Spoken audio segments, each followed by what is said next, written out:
मेरा नाम ईसा है। मेरे पिता गांव के सरपंच और एक इज्जतदार आदमी थे। मेरी भाभी जवानी में ही विधवा हो गई थी।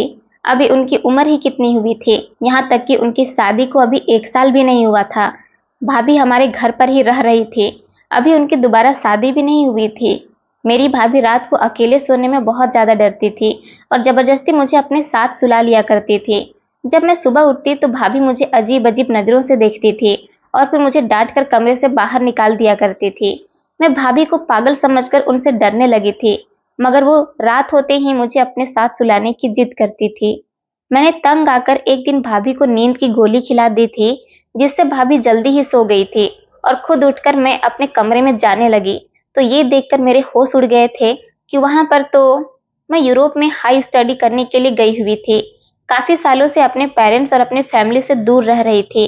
मुझे अपनी फैमिली की बहुत याद सताती थी। मैं 2 भाइयों की इकलौती बहन थी। मेरे एक बड़े भैया थे और एक छोटा भाई था, जो कि मुझसे सिर्फ 2 साल ही छोटा था, जबकि मेरे बड़े भैया मुझसे 5 साल बड़े थे। मेरी फैमिली गांव में रहती थी। मेरे पापा गांव के सरपंच थे। गांव के सारे लोग मेरे पापा की बहुत इज्जत किया करते थे। मेरे पापा का सपना था कि उनकी बेटी पढ़ लिख कर डॉक्टर बने, इसलिए उन्होंने मुझे यूरोप पढ़ने के लिए भेज दिया था। मुझे यहाँ पर आए हुए 2 साल हो गए थे, तभी अचानक खबर मिली कि मेरे भैया की शादी हो गई है। मैंने अपनी आंखों में भैया की शादी के लिए बहुत सारे सपने सजाए हुए थे, लेकिन शायद उनकी शादी इसी तरह से उनके भाग्य में लिखी हुई थी और मेरे भाग्य में उनकी शादी एंजॉय करना नहीं लिखा था। कोई बात नहीं थी, मुझे कोई प्रॉब्लम नहीं थी, बस मेरी फैमिली के लोग खुश रहने चाहिए। मेरी पढ़ाई अच्छी चल रही थी, लेकिन जब एक दिन मुझे पता चला कि मेरे बड़े भैया की एक्सीडेंट में मौत हो गई है, ये बात सुनकर तो मेरे पैरों तले से जमीन निकल गई थी। मैं अपने बड़े भैया से बहुत प्यार करती थी। अभी तो उनकी शादी हुई थी, इतनी जल्दी उनकी मौत होना ये मेरी कुछ समझ में नहीं आया था। फिलहाल मौत और जिंदगी तो भगवान के हाथ में है, इसमें इंसान कुछ भी नहीं कर सकता।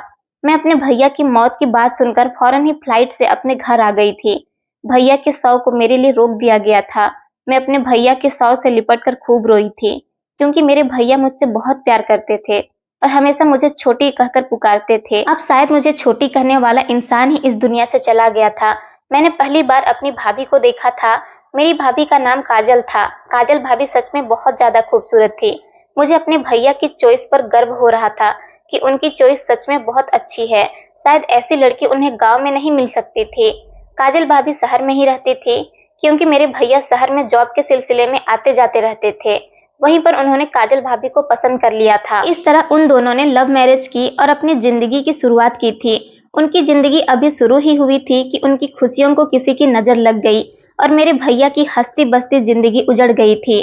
मेरे भैया इस दुनिया से जा चुके थे और मेरी भाभी उनकी विधवा बनकर जिंदगी गुजार रही थी।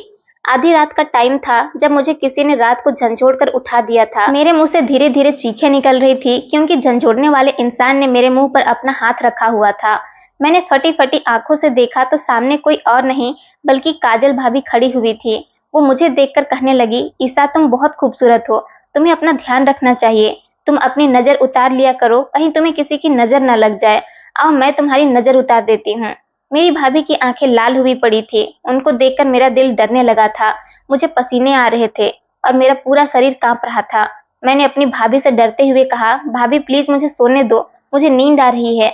मैंने ब्लैंकेट ओढ़ लिया था और अपने चेहरे को भी छुपा लिया था, लेकिन भाभी मेरा ब्लैंकेट खींचने में बिजी थी। मैंने भी पूरी ताकत के साथ ब्लैंकेट को जकड़ लिया था। भाभी आखिरकार थक कर अपने बिस्तर पर जाकर लेट गई थी। मैं बड़ी देर तक कांपती रही थी। मेरी आंखों से आंसू निकल रहे थे। मुझे अपनी भाभी की इन हरकतों से बहुत ज्यादा डर लगता था, क्योंकि मैं उनको जानती नहीं थी। मैं अभी तो इस घर में आई थी। मुझे भाभी के बिहेवियर के बारे में ठीक तरह से कुछ पता नहीं था। सुबह जब उजाला हुआ तो भाभी ने एक बार फिर से ब्लैंकेट मेरे चेहरे से खींच लिया था और मुझे घूर कर कहने लगी, ईसा तुम दुनिया की सबसे बुरी लड़की हो, तुम बहुत ज्यादा बुरी हो, तुम बिल्कुल भी अच्छी नहीं हो। उठो यहाँ से और निकल जाओ मेरे कमरे से। मैं तुम्हें पसंद नहीं करती। मैं बदसूरत लड़कियों से बहुत नफरत करती हूँ। ये बात तो तुम भी जानती हो कि मुझे बदसूरत लड़कियों से कितनी नफरत है। मैं जल्दी से उठ गई थी, क्योंकि मैं जानती थी कि अगर मैं यहाँ पर 1 मिनट भी और लेटी रही तो भाभी मुझे और ज्यादा बातें सुनाने लगेंगी। मैं कमरे से निकलकर बाहर आ गई थी तो मम्मी के गले से लगकर खूब रोने लगी। मैंने कहा, मम्मी मुझे भाभी के साथ सोने को मत कहा करो। मेरी बात सुनकर मम्मी को गुस्सा आ गया था। वो कहने लगी कि क्या आज फिर से तुम्हारी भाभी ने तुम्हें सारी रात तंग किया है। मैंने हाँ करते हुए सर हिला दिया। मम्मी कहने लगी, इस औरत से हमारी जान क्यों नहीं छूटती है? ये मेरे बेटे को भी खा गई और मेरे घर की खुशियों को भी खा लेना चाहती है। मम्मी के मुंह से ये बात सुनकर मेरा दिल दुख कर रह गया था। जो भी था, मुझे अपनी भाभी पर बहुत तरस आता था कि वो बेचारी अभी उन्होंने अपनी दुनिया में देखा ही क्या था कि उनकी सारी खुशियां उनके पति के मरने के बाद उनसे छिन गई थी और वो बेचारी सुहागन बनने की उम्र में विधवा हो गई थी। मैं भाभी के बारे में कुछ भी गलत नहीं सुन सकती थी। सुबह फ्रेश होकर मैं मम्मी के साथ घर के कामों में हाथ बटाने लगी थी, लेकिन मुझे लगातार महसूस हो रहा था जैसे मुझे कोई घूर घूर कर देख रहा है। मैंने आगे बढ़कर जैसे ही किचन की खिड़की खोली, मुझे भाभी नजर आई थी। भाभी की आंखें भीग रही थी और वो लगातार मुझे देख रही थी। मेरी मम्मी ने जब भाभी को घूरा तो भाभी जल्दी से पीछे हट गई और भागकर अपने कमरे में चली गई थी। मम्मी परेशान होने लगी थी और कहने लगी, न जाने ये औरत मेरी बच्ची के पीछे क्यों पड़ गई है, पता नहीं ये मेरी बेटी से क्या चाहती है। मेरी भी कुछ समझ नहीं आ रहा था और मैं बहुत परेशान थी कि न जाने भाभी को इस पूरे घर में मुझ में ही इतना इंटरेस्ट क्यों था। बात अगर उनके ससुराल वालों के प्यार की थी तो वो मुझसे ही प्यार क्यों करती थी? वो मेरे भाई से तो बहुत ज्यादा नफरत करती थी। हालांकि मेरा छोटा भाई भी भाभी की बहुत इज्जत किया करता था, उनका बहुत ख्याल रखता था, कभी कभी उनको लॉन्ग ड्राइव पर भी ले जाता था। लेकिन भाभी तो मेरे छोटे भाई को देखते ही गुस्सा करने लग जाती थी। गुस्सा तो भाभी मुझ पर भी बहुत करती थी, मगर रात होते ही वो मेरे साथ बहुत प्यार से पेश आने लगती थी। वो मुझसे कहती थी कि रात भर मुझे बहुत डर लगता है, इसलिए तुम मेरे कमरे में ही सो जाया करो। मेरे आने से पहले भी तो भाभी ऐसी ही सो रही थी, लेकिन मैं जब से आई थी उनका यही कहना था कि तुम्हारे भैया की मौत के बाद मुझे डर लगता है, मेरे साथ सो जाया करो। डर तो मुझे भी भाभी से बहुत लगता था, मगर मेरी तो कोई सुनने के लिए तैयार ही नहीं था। हमारे घर पर भाभी का फैसला कोई मायने नहीं रखता था। मुझे ऐसा लगता था जैसे उनकी हमारे घर में कोई वैल्यू ही नहीं है। मम्मी के बाद भाभी इस घर की बड़ी थी, इसलिए उनका भी घर के फैसलों में बोलने का पूरा हक बनता था। लेकिन भाभी की दिमागी हालत ठीक नहीं थी, इसलिए पापा मुझे उनके साथ उनके कमरे में सोने के लिए भेज देते थे। मैंने एक दो बार अपनी मम्मी पापा से कहा कि पिताजी, मुझे भाभी से डर लगता है। मेरी बात पर पापा बहुत नाराज हुए थे। उन्होंने मुझसे कई दिनों तक बात भी नहीं की थी, इसलिए मेरे अंदर हिम्मत नहीं थी कि मैं भाभी के बारे में किसी से कुछ भी बात कर सकूं। मेरी भाभी के कहने को तो 3 भाई थे, लेकिन विधवा होने के बाद उन्हें किसी ने भी अपने घर पर नहीं बुलाया। मेरी भाभी जल्दी ही विधवा हो गई थी। पापा से उनका गम नहीं देखा गया, इसलिए उन्होंने भाभी को हमारे घर में ही जगह दे दी थी और उनकी पूरी जिम्मेदारी उठाने का फैसला लिया। इसके बाद पापा ने उनकी दूसरी शादी भी नहीं करना चाहिए थी। उनका कहना था कि ये मेरे बेटे की मोहब्बत थी, अगर इसकी मर्जी हो तो ये शादी कर सकती है, लेकिन भाभी भी दूसरी शादी नहीं करना चाहती थी। पापा कहते थे कि मैं नहीं चाहता कि मेरे बेटे की पत्नी किसी दूसरे घर में जाकर बेइज्जत हो, क्योंकि ये समाज तलाकशुदा और विधवा औरतों को सुकून से जीने नहीं देता। अगर इसका दूसरी बार भी घर टूट गया तो ये सदमा बर्दाश्त नहीं कर सकेगी। मेरी भाभी अभी भी बहुत खूबसूरत थी, मगर वो बहुत अजीब सी हो गई थी। मुझे लगता था जैसे वो अपने पति की मौत के गम में पागल हो गई है, इसलिए मुझे उनसे कभी कभी बहुत डर लगता था। दिन तो किसी न किसी तरह कट ही गया था, मगर जैसे जैसे अंधेरा फैलता चला जा रहा था, मैं अपना लैपटॉप लेकर बैठ गई थी। भाभी मुझे घूरती चली जा रही थी और मैं उनको इग्नोर कर रही थी। अचानक ही भाभी ने फूट फूट कर रोना शुरू कर दिया। हम सब लोग एक साथ हॉल में ही बैठे हुए थे। पापा भी हम लोगों के साथ ही बैठकर चाय पी रहे थे। वो भाभी को देखकर घबरा गए और कहने लगे, क्या हुआ काजल, क्यों रो रही हो? भाभी रोते हुए कहने लगी, मुझे नींद आ रही है, ईसा से बोल दो कि वो मेरे साथ सोने के लिए चले। मैंने इनकार करते हुए सर हिला दिया था और कहा था, नहीं पापा, मुझे कुछ ईमेल सेंड करने हैं और इसमें मुझे काफी टाइम लग जाएगा। मैं आज सारी रात जागकर अपना काम करना चाहती हूँ। पापा गुस्से से कहने लगे, ये काम सुबह भी हो सकता है, जाओ अपनी भाभी के साथ उनके कमरे में चले जाओ। मेरे पापा भाभी की हर बात मानते थे, जबकि मम्मी का मूड तो भाभी की तरफ से हमेशा ही खराब रहता था। भाभी तो मुझे सुकून से कोई काम ही नहीं करने देती थी। भाभी गुस्से से कहने लगी, मैं जानती हूँ कि तुम ये काम का नाटक इसलिए कर रही हो ताकि मैं तुम्हें अपने कमरे में सोने के लिए ना ले जाऊं, लेकिन एक बात याद रखना, मैं तुम्हारा पीछा मरते दम तक नहीं छोड़ सकती। भाभी की बातों से मुझे डर लगने लग जाता था।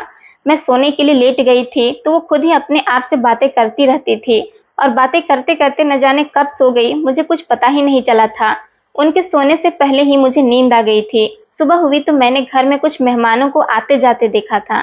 मैं मम्मी के पास चली गई और उनसे कहने लगी, मम्मी आज क्या घर पर कोई मेहमान आया है? मम्मी कहने लगी, हाँ, आज मेरी बेटी को लड़के वाले देखने आ रहे हैं। तुम जल्दी से अच्छे कपड़े पहनकर रेडी हो जाओ, लेकिन हाँ, एक बात याद रखना, खबरदार, जो अगर तुमने इस बारे में अपनी भाभी से कोई बात की तो वो खामखा रंग में भंग डाल देगी। मैंने मम्मी से कहा था कि ठीक है, मैं भाभी को कुछ नहीं बताऊंगी। मैं जानती थी कि मम्मी की बात 100% सच्ची थी। मैं अपने कमरे में आई तो बहुत खुश थी। मैंने जल्दी से अलमारी से अपने अच्छे कपड़े निकाले और नहाकर पहन लिए। मैं अभी अपना मेकअप ही कर रही थी कि अचानक भाभी मेरे कमरे में आ गई और मुझे देखकर कहने लगी, ईसा, मैं जानती हूँ कि आज तुम्हें लड़के वाले देखने के लिए आ रहे हैं। अगर आज तुम लड़के वालों के सामने कही तो तुम्हारे साथ अच्छा नहीं होगा। तुम नहीं जानती हो कि मैं तुम्हारे साथ क्या करूंगी। भाभी की बात सुनकर तो मैं डर गई थी। भाभी कहने लगी, तुम्हें नहीं पता है ना कि मुझे तुम्हारे बिना नींद नहीं आती है। तुम्हारी शादी के बाद मैं क्या करूंगी। वो रोने लगी थी। मैं कंफ्यूज हो गई थी कि आखिर भाभी तक ये खबर कैसे पहुंच गई कि आज मुझे लड़के वाले देखने के लिए आ रहे हैं। हम तो भाभी से इस बात को छुपाने की कोशिश कर रहे थे। मैंने उनको तसल्ली दी और कहा कि भाभी, मैं कोई शादी वादी नहीं करने वाली। ये तो बस मम्मी पापा की खुशी की वजह से उन लोगों के सामने जा रही हूँ। आपको नहीं पता है कि मैं डॉक्टर बनना चाहती हूँ और जब मेरी एक बार शादी हो जाएगी तो मेरा ये सपना अधूरा रह जाएगा। इसलिए मैं शादी नहीं करना चाहती। मैं तो बस उनकी खुशी के लिए लड़के वालों के सामने जा रही हूँ। भाभी मेरी बात सुनकर मुस्कुराने लगी और कहने लगी, ईसा, तुम सच कह रही हो ना। मैंने कहा कि जी भाभी, 100% सच कह रही हूँ। मेरी बात का यकीन भाभी को आ गया था। उसके बाद वो मेरे कमरे से बाहर निकल गई थी। मैंने एक गहरी सांस भरी और रिलैक्स फील किया था क्योंकि मैं भाभी के हाथों से बच निकली थी। लेकिन इस मैटर के बाद मेरा मूड खराब हो चुका था। पर आज तो मेरे लिए बहुत खुशी का दिन था, इसलिए मैंने भाभी के इस बिहेवियर को इग्नोर करने की कोशिश की थी। शाम के 4 बजे मम्मी ने मुझे आकर बताया कि लड़के वाले आ गए हैं, तुम तैयार हो जाओ। थोड़ी देर में मैं तुम्हें बुलाऊं तो चाय की ट्रे लेकर आ जाना। मैंने हाँ करते हुए सर हिला दिया था। मम्मी के जाते ही मैं एकदम उछल के खड़ी हो गई थी। मैं बहुत ज्यादा सुंदर लग रही थी। थोड़ी देर के बाद मम्मी ने मुझे आने के लिए कहा था। मैंने किचन में जाकर चाय की ट्रे ली और फिर गेस्ट रूम में चली गई थी। सारे मेहमान मुझे देखते ही रह गए थे। 2 औरतें तो मेरी खूब तारीफ कर रही थी। लड़के की बहन और माँ कहने लगी कि अगर ईसा हमारे घर आ जाएगी तो हमारी तो खुशी के ठिकाने ही नहीं होंगे, क्योंकि ईसा जैसी खूबसूरत लड़की की तो हमें तलाश थी। अपनी इतनी तारीफ सुनकर मेरी तो खुशी के ठिकाने ही नहीं रहे थे। मैं इस सारी बातचीत के खूब मजे ले रही थी जब अचानक से मेरी भाभी गेस्ट रूम में आ गई थी और मेहमानों को अपना इंट्रोडक्शन दिया। फिर भाभी ने उन लोगों को बताया कि आप लोग यहाँ इस पागल लड़की को देखने के लिए क्यों आई हो। ये तो पागल है और सरफिरी है।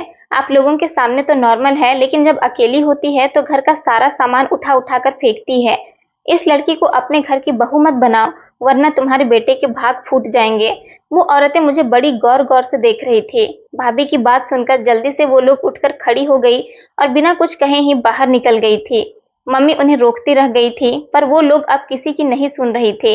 मुझे तो बहुत ज्यादा गुस्सा आ रहा था। मैं रोते हुए भाभी से कहने लगी कि भाभी, आपने अपनी कौन सी दुश्मनी निकाली है मुझसे। मैं तो आपको बहुत अच्छा समझती थी, लेकिन आज आपने मेरा कितना इंसल्ट करवाई है। भगवान करे कुछ ऐसा हो जाए जिससे मेरी आपसे जान छूट जाए। मुझे गुस्से में देखकर भाभी सहम गई थी। उनकी आंखों से आंसू निकल गए थे। मुझे उम्मीद थी कि भाभी तो अब सुधर ही जाएगी, मगर ये मेरा सिर्फ ख्याल ही साबित हुआ था। रात को जब पापा और मेरा छोटा भाई घर आया तो मम्मी ने उन दोनों को आज की सारी बात के बारे में बता दिया था। जब फिर से भाभी हम लोगों के बीच आकर बैठ गई थी, भाभी पापा से कहने लगी, आप अपनी पागल बेटी की शादी क्यों करना चाहते हो। इसका इलाज तो करवा लो, वरना ये आपके सारे गांव में बेइज्जती करवा देगी। आपकी तो वैसे भी इस गांव में बहुत इज्जत है। आपने कभी अपनी इज्जत पर दाग नहीं आने दिया है। लोग क्या कहेंगे कि गांव के सरपंच की बेटी पागल है। वैसे भी आपके लिए तो जान जाए पर इज्जत न जाए। भाभी की ये बात मुझे कुछ समझ नहीं आई थी कि आखिर वो क्या कहना चाह रही थी। मैंने नोटिस किया था कि पापा के चेहरे का रंग बदल गया था। वो मेरे छोटे भाई की तरफ देखकर कहने लगे, कल ही तुम अपनी बहन को शहर ले जाओ और इस पागल लड़की का इलाज करवाओ, वरना ये तुम्हारी इज्जत सारे गांव में उछाल देगी। मम्मी बड़बड़ाते हुए वहां से उठकर गई थी।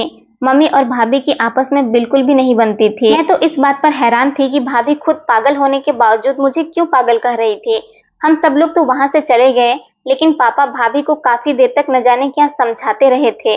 फिर रात के टाइम पर पापा मेरे कमरे में आए और कहने लगे, जाओ अपनी भाभी के कमरे में जाकर सो जाओ। तुम्हारी भाभी ने वादा किया है कि वो आज के बाद कभी तुम्हें किसी के सामने पागल नहीं कहेगी। पापा के कहने के मुताबिक मैं भाभी के कमरे में उनके जाने से पहले ही ब्लैंकेट मुंह तक ओढ़कर सो गई थी। मुझे अभी भी भाभी पर बहुत ज्यादा गुस्सा आ रहा था, इसलिए मैं उनका सामना नहीं करना चाहती थी। रात को जब भाभी कमरे के अंदर आई तो मेरा नाम ले लेकर काफी देर तक रोती रही थी, मगर मुझे उन पर बिल्कुल भी तरस नहीं आया था। मैं खुद को बिजी रखने की कोशिश करती थी। मैं अगर किसी भी काम में बिजी होती तो अचानक एक ऐसा एहसास होता मुझे जिसकी वजह से मैं चौंक जाती थी। जब मैं इधर-उधर नजर दौड़ा कर देखती तो मेरी नजर भाभी पर पड़ जाती थी। वो घर के किसी कोने में छुप कर बैठ जाती और मुझे देखती रहती थी। मैं मन ही मन प्रार्थना करती थी कि मेरी शादी हो जाए और मेरी जान मेरी भाभी से छूट जाए। शायद मेरी प्रार्थना स्वीकार हो गई थी, इसलिए अगले ही दिन मेरा फिर से रिश्ता आ गया था। इस बार भी मेरी मम्मी ने भाभी से हर बात छुपा कर रखी थी। मुझे उम्मीद थी कि भाभी इस बार किसी तरह की कोई प्रॉब्लम क्रिएट नहीं करेंगी, क्योंकि उन्होंने पापा से इस बात का वादा किया हुआ था। दोपहर के टाइम पर रिश्ते वाले लोग आ चुके थे। इस बार भी लड़के वालों ने मुझे देखते ही पसंद कर लिया था। तब भी भाभी कमरे में आ चुकी थी और बहुत ही धीमे अंदाज में सोफे पर आकर बैठ चुकी थी। मेरी होने वाली सास मेरी भाभी से कहने लगी कि आप हो ईसा की विधवा भाभी, हमें आपसे मिलकर बहुत खुशी हुई, लेकिन हमें आपकी ननद बहुत ही पसंद आई है। भाभी मुस्कुराकर कहने लगी, मुझे इस बात का अच्छी तरह से यकीन था कि आप मेरी ननद को देखते ही पसंद कर लोगी, और पसंद करोगे भी क्यों नहीं। सारी रात जागकर मैंने इसके लिए प्रार्थना जो की है। इसका काफी सारे लड़कों के साथ अफेयर चल रहा है। बस यही बात सब लोगों के सामने खुल जाती है और बेचारी का रिश्ता लगने के बाद टूट जाता है। मम्मी और मैं भाभी की बातें सुनकर हक्का बक्का रह गए थे। मुझे तो भाभी पर यकीन ही नहीं हो रहा था कि वो लोगों के सामने किस तरह मुझे बदनाम कर रही थी। कमरे का माहौल बिल्कुल सीरियस हो गया था। लड़के वालों ने मेरी मम्मी से माफी मांग ली और कहा था कि हम ऐसी लड़की के साथ अपने बेटे का रिश्ता नहीं करना चाहते। वो लोग ये कहकर हमारे घर से चली गई थी। मम्मी भाभी को घूर कर देखने लगी और कहने लगी, मैं जानती हूँ कि तू कोई पागल वागल नहीं है, मनहूस कहेगी। पहले तो मेरे बेटे को खा गई और अब मेरी बेटी की भी जिंदगी खराब कर देना चाहती है। तू चाहती है कि मेरी बेटी का घर न बस सके। तुझे तो हमने इस घर में सहारा दे दिया है, लेकिन तू मेरी बेटी को भी अपनी ही तरह बेसहारा करना चाहती है। मम्मी की बातें सुनकर भाभी जल्दी से उठ खड़ी हुई और अपने कमरे में चली गई थी। मैं भी अपने कमरे में चली गई और दरवाजे को अंदर से बंद करके खूब रोने लगी। इस बार ये रोना मेरा रिश्ता कैंसिल होने की वजह से नहीं था, बल्कि मुझे भाभी पर तरस आ रहा था। मम्मी को भाभी से इस तरह की बात नहीं कहनी चाहिए थी। इस बार फिर मम्मी ने मेरे छोटे भाई और पापा को आज की सारी बात बता दी थी। पापा ने भाभी को अपने कमरे में बात करने के लिए बुलाया था। आज तो पापा बहुत ही गुस्से में थे। वो भाभी को देखकर कहने लगे, काजल, तुम जानती हो कि तुम्हारे भाइयों ने तुम्हें विधवा हो जाने के बाद घर से निकाल दिया था। मैं तुम्हें तुम्हारे मायके से लेकर आया और तुम्हें अपने घर में रहने के लिए जगह दी। आज मुझे एहसास हो रहा है कि मैंने बहुत बड़ी गलती कर दी थी। मुझे तुम्हें तुम्हारे भाइयों के टुकड़ों पर ही पलने के लिए छोड़ देना चाहिए था। मुझे अपनी गलती का एहसास हो रहा है। भाभी तो कांपने लगी थी, उनकी आंखों से आंसू बह रहे थे। मैं एकदम ही भाभी के पास गई और उनको गले से लगाकर पापा से कहने लगी, पापा प्लीज भाभी से कुछ मत कहो। मुझे न जाने भाभी पर इतना प्यार क्यों आता था। हालांकि मेरी जिंदगी को दुश्वार बनाने में उन्होंने किसी तरह की कोई कमी नहीं छोड़ी थी। रात के टाइम पर मैं छत पर अकेली बैठी हुई थी।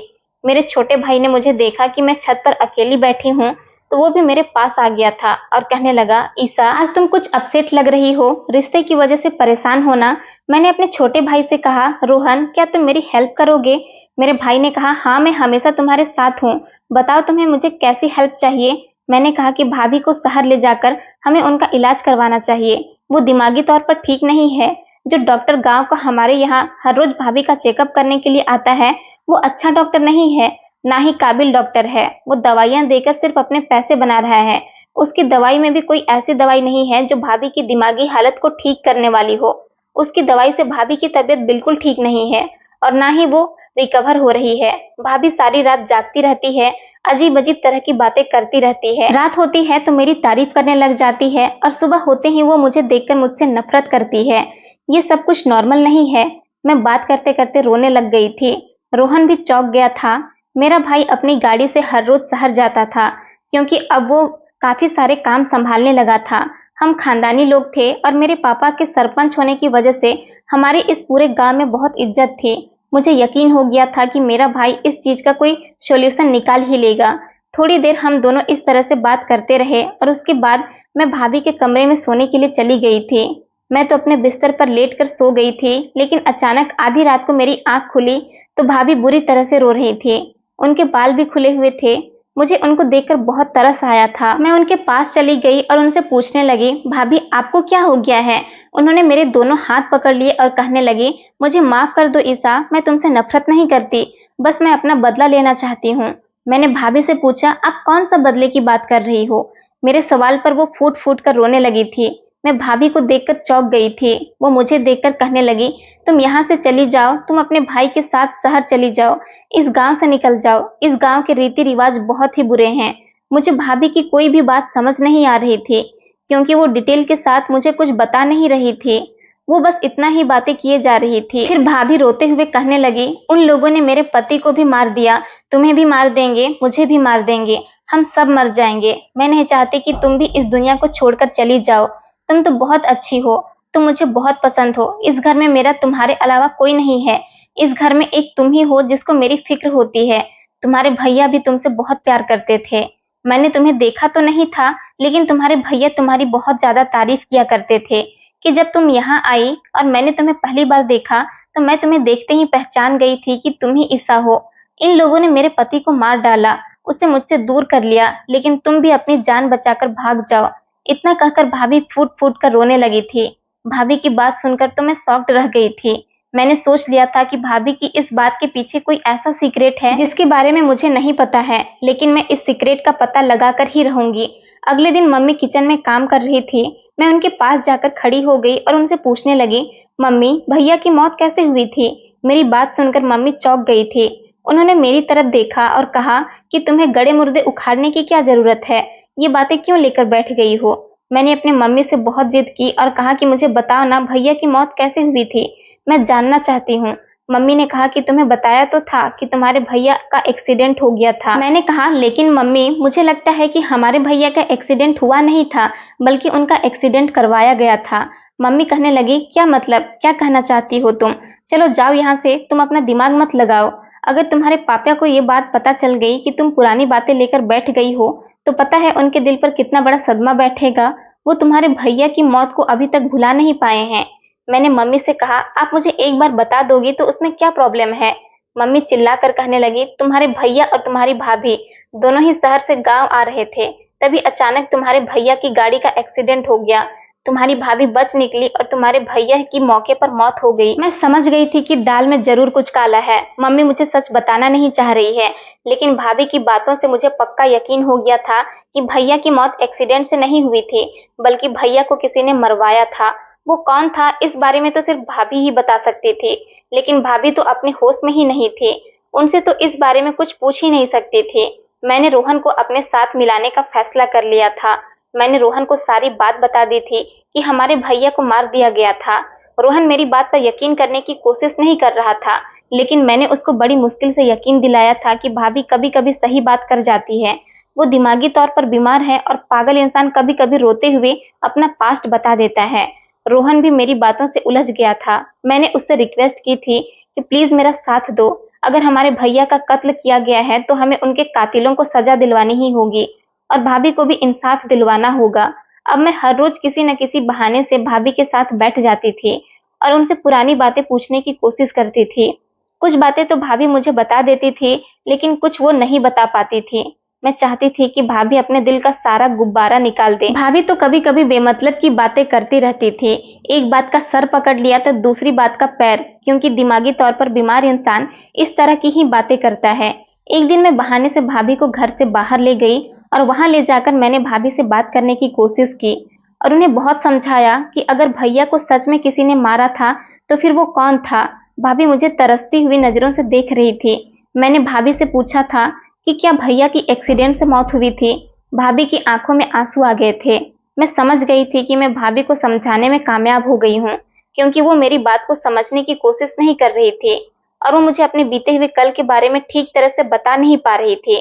भाभी ने इनकार करते हुए सर हिला दिया था। मैं भाभी को घर ले आई थी और उनको उनकी शादी की फोटोज दिखाने लगी थी, जिसमें भैया को देखकर वो फूट फूट कर रोने लगी थी। शायद उन्हें अपनी पुरानी बात याद आने लगी थी। फिर भाभी ने अपनी कहानी बताना शुरू किया। रोहन भी मेरे साथ कमरे में ही मौजूद था। रोहन भाभी की वीडियो बना रहा था। भाभी ने कहा कि जब तुम्हारे भैया ने मुझसे शादी की थी तब हम दोनों की जिंदगी बहुत हंसी खुशी गुजर रही थी। फिर वो मुझे लेकर गांव में आ गए और यहाँ आने के बाद तुम्हारे पापा को हम दोनों की शादी से बहुत ऐतराज हुआ था, क्योंकि इस गांव के रीति रिवाज थे कि यहाँ पर मोहब्बत की शादी नहीं हो सकती थी। फिर तुम्हारे पापा ने हमें घर से बाहर निकाल दिया। हम दोनों काफी शर्मिंदा हुए थे। गांव के लोगों ने जब हमें गांव से निकलते हुए देखा तो उन्होंने पूछा कि क्या हुआ है। मेरे पति ने बता दिया था कि उनके पिता ने हमें घर से बाहर निकाल दिया है। अब गांव में चर्चे होने लगे थे कि गांव के सरपंच के बेटे ने मोहब्बत की शादी कर ली है और लड़की को भगाकर गांव ले आया है। तुम्हारे पिता की सारे गांव में खूब बेइज्जती हो रही थी। उन्होंने अब हमारी इस शादी को एक्सेप्ट कर लिया था और हमें अपने घर में रहने के लिए जगह दे दी थी। एक दिन मैं तुम्हारे भैया से अपने मायके जाने की जिद की थी। वो मुझे मेरे मायके ले गए थे। हम लोग वहां से आ रहे थे। लौटते समय किसी ने हमारी गाड़ी पर हमला कर दिया और मेरे पति को पकड़कर खूब मारने लगे। मेरी समझ नहीं आ रहा था कि ये लोग कौन हैं। मैं अपने पति को बचाने की बहुत कोशिश कर रही थी। उन लोगों ने मुझे धक्का दे दिया। मेरे सर में चोट लग गई थी और मैं बेहोश हो गई। जब मुझे होश आया तो मैंने देखा कि मेरे पति की मौत हो गई है। मेरा रो रोकर बुरा हाल हो गया था। मेरे भाई मुझे लेने के लिए आ गए। अपने पति का अंतिम संस्कार होने के बाद मैं अपने भाइयों के साथ जाने के लिए अपने कमरे में सामान पैक करने के लिए जा रही थी। मैंने देखा कि मेरे ससुर किसी से कुछ बात कर रहे थे। उन्होंने कहा कि मैं अपने बेटे को मारने में कामयाब रहा हूँ। जान जाए पर इज्जत नहीं जानी चाहिए। इस गांव में मेरी बहुत इज्जत थी और मेरे बेटे ने इस लड़की से शादी करने के बाद मेरी इज्जत को मिट्टी में मिला दिया था। मैं जान से ज्यादा अपनी इज्जत को वैल्यू देता हूँ। ये बात सुनकर तो मेरे पैरों तले से जमीन निकल गई थी। तुम्हारे पिता ने कहा था कि एक दिन वो मुझे भी मार डालेंगे। मैं अपने भाइयों के साथ चली गई थी, लेकिन वहां पर मेरी भाभियों ने मेरा जीना दुश्वार कर दिया था। मैं अपने पति की मौत का बदला लेना चाहती थी। मैंने तुम्हारे पापा को फोन किया और कहा कि वो मुझे जाकर यहाँ से ले आए। तुम्हारे पापा ने मुझे अपने घर में जगह दे दी थी, इसलिए ताकि लोगों को भी उन पर शक न हो कि अपने बेटे को उन्होंने ही मरवाया है। और तभी से मैं घर में ही रह रही हूँ। मैं तुम्हारा रिश्ता इसलिए नहीं लगने देना चाहती कि जिस तरह से मैं बेसहारा हो गई हूँ, मैं तुम्हें भी ऐसे ही बेसहारा करके ही छोड़ूंगी। सारी जिंदगी तुम्हारी शादी नहीं होने दूंगी, क्योंकि तुम्हारे पिता ने मुझे शादी करने की ही सजा दी थी, लेकिन मैं तुम्हें तुम्हारी शादी न होने पर सजा देना चाहती थी। भाभी की बात सुनकर तो हम दोनों बहन भाई के पैरों तले से जमीन निकल गई थी। इसका मतलब ये था कि भैया के कातिल कोई और नहीं मेरे पापा थे। मैं फौरन ही पापा के पास चली गई थी और पापा से कहा था कि आप भाभी के साथ अच्छा नहीं कर रहे हो। हमने पापा का वीडियो दिखा दी थी। पापा वीडियो देखकर शर्मिंदा हो रहे थे और उन्होंने कहा था कि अगर तुम में से किसी ने भी मेरी इज्जत के साथ खिलवाड़ करेगा तो मैं उसके साथ भी यही करूंगा। इसका मतलब ये था कि पापा को अपनी औलाद से ज्यादा अपनी इज्जत से प्यार था। वो जैसे भी थे हमारे पापा थे। हम उनको सलाखों के पीछे नहीं भेज सकते थे, लेकिन उनके लिए यही सजा कही थी कि उनकी औलाद ही उनसे दूर हो जाए। अगर उनकी औलाद उनके करीब नहीं रहेगी तो फिर वो अपनी इज्जत के सहारे ही सारी जिंदगी गुजार सकते हैं। मुझे और रोहन को अपने पापा पर बहुत शर्म महसूस हुई थी, जो सारे गांव के फैसले किया करते थे। अपने घर के फैसले पर उन्होंने अपने बेटे को ही मार दिया था। मोहब्बत करना कोई जुर्म तो नहीं था। और तो और पापा भाभी को भी डॉक्टर के जरिए गलत दवाई दिलवा रहे थे, जिसकी वजह से भाभी अपना दिमागी संतुलन खो दे रही थी और एक दिन वो भी इस दुनिया से चली जाए। पापा की सारी सच्चाई हम लोगों के सामने खुलकर आ गई थी। पापा हमसे माफी मांगने की कोशिश कर रहे थे, लेकिन हमने उन्हें माफ नहीं किया। हम पापा को उनकी इज्जत के सहारे छोड़कर आ गए थे। भाभी, मैं और मेरा भाई रोहन, हमने अपना सामान पैक किया और हम अपना घर छोड़कर शहर में शिफ्ट हो गए। शहर जाकर हमने भाभी का इलाज करवाया था। पापा को अपने किए पर पछतावा हो रहा था कि उनके बच्चे उनसे अलग हो गए, लेकिन जिस तरह से उन्होंने भैया की मौत पर सब्र कर लिया था, इसी तरह से हमने सोचा था कि उन्हें हमारे जाने पर भी कोई फर्क नहीं पड़ेगा। हमने पापा को उनके किए की सजा नहीं दी तो क्या हुआ, भगवान ने उनको उनके किए की सजा दे दी थी, क्योंकि उनके अपने बच्चे ही उनसे दूर हो गए थे और इसी वजह से पापा को हार्ट अटैक आ गया था। 2 महीने बाद पापा की मौत हो गई थी, जिस पर हम सब लोग घर पर गए थे। हमें अपने पापा के मर जाने का कोई दुख नहीं था, क्योंकि वो हमारे पापा नहीं बल्कि एक कातिल थे, जिसे इंसान की फीलिंग्स की कोई कदर ही नहीं थी। उनके लिए सिर्फ और सिर्फ इज्जत ही मायने रखती थी। भाभी का हमने शहर में ही इलाज करवा लिया है। भाभी अब बिल्कुल ठीक हो गई हैं और अपनी जिंदगी अपने मुताबिक जी रही हैं। भाभी हम दोनों भाई बहन का बहुत शुक्रगुजार हैं। उनका कहना है कि अगर तुम लोग मेरा साथ नहीं देते तो शायद मैं अपने पति के कातिल को हमेशा लोगों से छुपाए रखती। मैंने शादी न करने का फैसला किया और अब मैं डॉक्टर बन गई हूँ। इस बात को काफी साल गुजर गए हैं। मुझे अफसोस होता है कि कोई इतना भी ज्यादा कठोर कैसे हो सकता है कि अपनी औलाद को ही सजा दे दे, और इतनी बड़ी सजा कि इंसान दोबारा मोहब्बत करने के बारे में कभी सोच भी ना सके। दोस्तों, उम्मीद करती हूँ आपको हमारी कहानी पसंद आई होगी। कहानी पसंद आई है तो वीडियो को लाइक करें, चैनल पर नए हैं तो चैनल को सब्सक्राइब करें और हाँ, नोटिफिकेशन बेल को जरूर दबाएं ताकि अगली अपडेट सबसे पहले आपको मिले। धन्यवाद दोस्तों।